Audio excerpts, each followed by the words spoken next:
大家好，欢迎收看一点酷二，这是一个由信神学社制作的节目。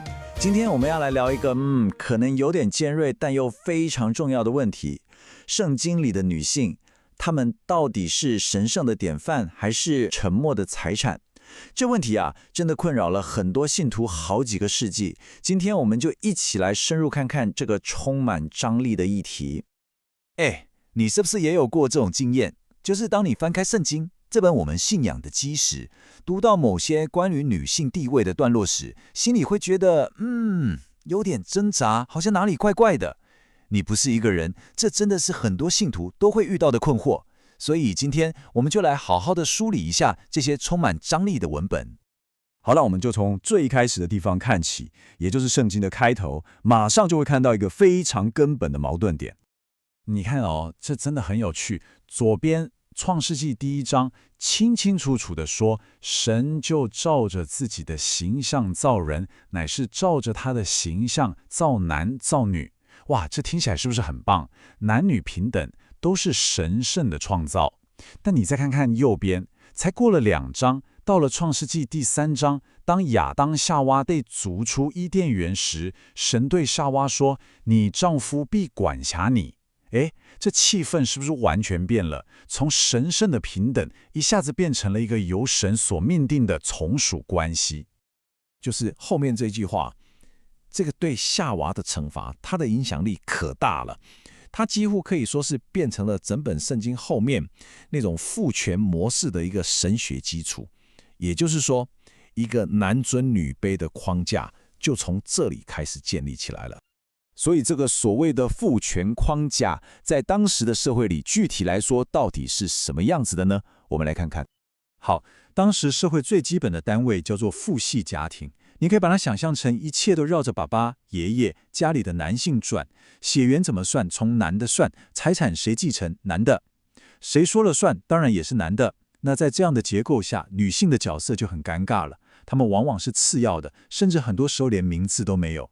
你想想看，圣经里不是常常读到挪亚的妻子、罗德的妻子，他们是谁？叫什么名字？我们不知道。这个就更直接了。你看这个表格，它把这种不平等的框架直接换算成白花花的银子。这是根据利未记的律法，如果有人向上帝许愿，要把自己或家人献上，事后要反悔把它赎回来的时候，要付的价钱。你看，不管哪个年龄层，20到60岁，男性值50舍客勒，女性30；5到20岁，男性20，女性10，这价差是不是很惊人？这就赤裸裸地告诉你，在当时的律法跟社会价值观里，男性的价值几乎就是女性的2倍。这种把女性看作次等的观念，不是说说而已它是直接写进法律条文里的。你看，女生在当时真的就很像是一种财产。比方说，父亲有权利把自己的女儿卖掉，去当别人的奴妻。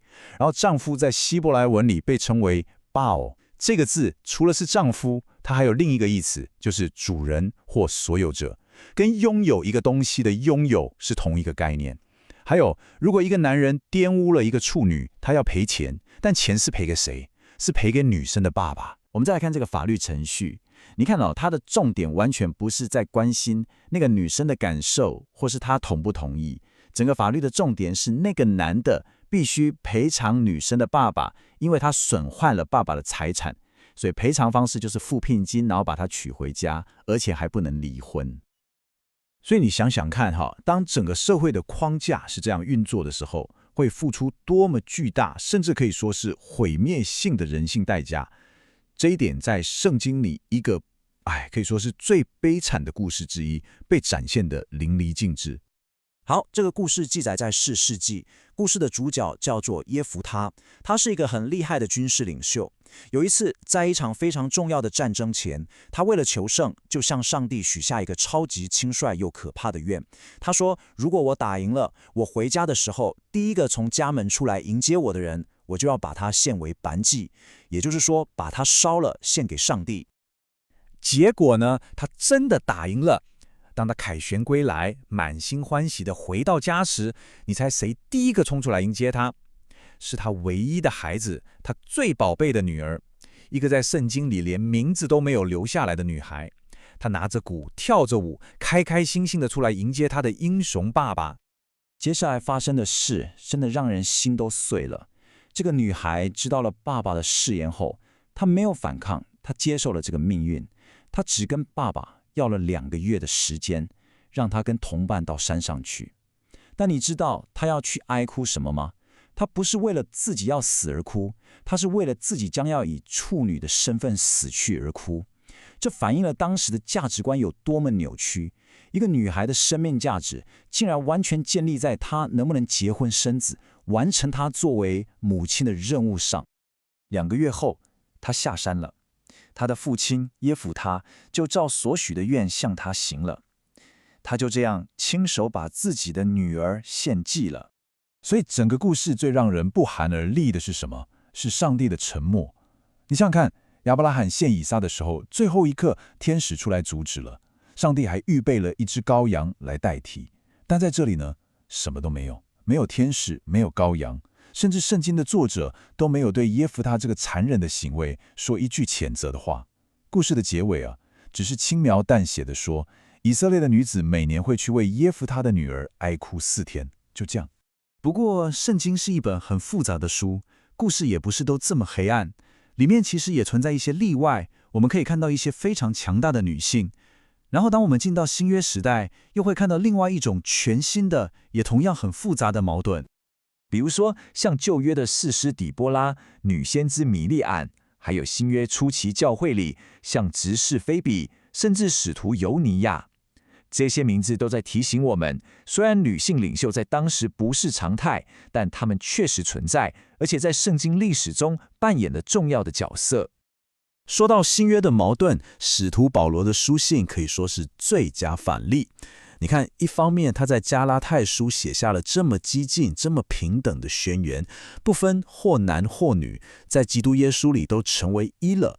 但另一方面，他又在哥林多前书要求妇女在会中要闭口不言。那所以到底是哪个？这个诠释上的难题，教会可以说是争论了2000年。那面对这些看起来完全相反的说法，我们到底该怎么办？答案或许不是假装没看到，或是直接丢掉其中一边，而是我们应该要深入去理解它的历史背景，然后做出一个选择。我们要遵循的是哪个更高的原则？美国前总统吉米·卡特，他就曾经因为教会不让女性当牧师而离开。他说过一句很有名的话，他说：“这是一个无法回避的选择，看你到底是要遵守基督的最高原则，还是要死守圣经的某些特定段落。”其实呢，如果我们回头去看耶稣自己，会发现他本身就是一个最好的榜样。他常常打破当时的社会规矩，他跟撒玛利亚妇人公开讲话，他触摸医治那些被当作不干净的女人，而且他的事工团队里一直都有一群非常重要的女性支持者。然后最关键的一点，在那个女性证实不被采信的年代，谁是第一个见证耶稣复活的人？是抹大拉的玛利亚和一群妇女。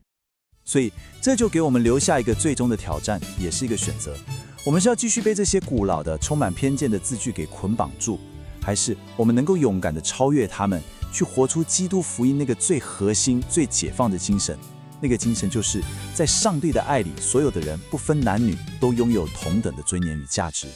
这趟旅程我知道没有简单的答案，但开始去问这些问题，去挣扎，去思考，本身就是我们信仰中非常非常重要的一步。